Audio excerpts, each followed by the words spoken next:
ఒక 6 దశాబ్దాల పాటు తెలుగు సంస్కృతిని, తెలుగు పత్రికా ప్రపంచాన్ని, తెలుగు సమాజాన్ని, తెలుగు రాజకీయాన్ని అపారంగా ప్రభావితం చేసినటువంటి గొప్ప మనిషి రామోజీరావు గారు. ఒక మనీషి, వజ్ర సంకల్పం, అనితర సాధ్యమైనటువంటి నిరంతర శ్రమ, క్రమశిక్షణ.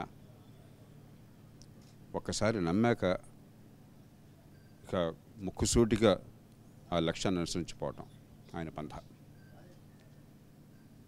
ఆయనతో నాకున్న అనుబంధం 1980ల దశకం నుంచి ఒక 45 ఏళ్ల పాటు దాదాపుగా.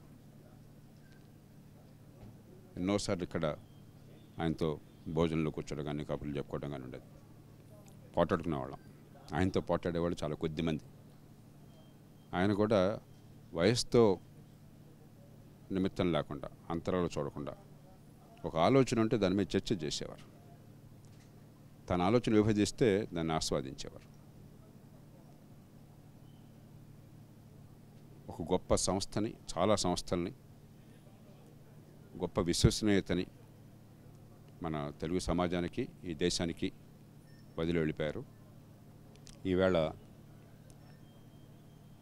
ఆయనకి సరైనటువంటి నివాళి. ఆయన జన్మదినం అన్నాడు. ఏదో మామూలుగా మొక్కుబడిగా చాలా చెప్పుకుంటాం.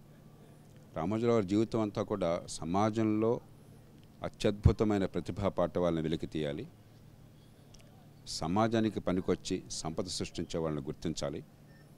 ఈ సంపద అంటే ఏమిటి? సమాజానికి కావాల్సిన అవసరాలను తీర్చడం, వస్తువులు కానీ, సేవలు కానీ.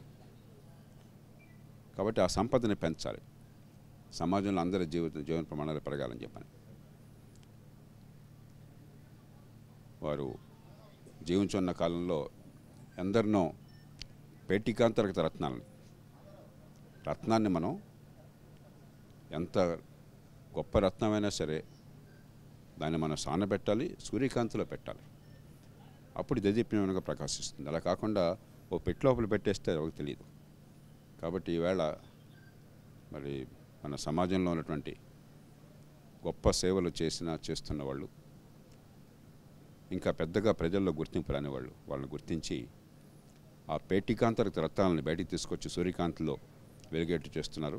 అది రామోజీరావుకి నిజమైన నివాళి. అందుకు రామోజీ సంస్థని మనసారా అభినందిస్తూ ఇవాళ కార్యక్రమంలో పాల్పంచుకోవడం చాలా ఆనందంగానే భావిస్తున్నాను.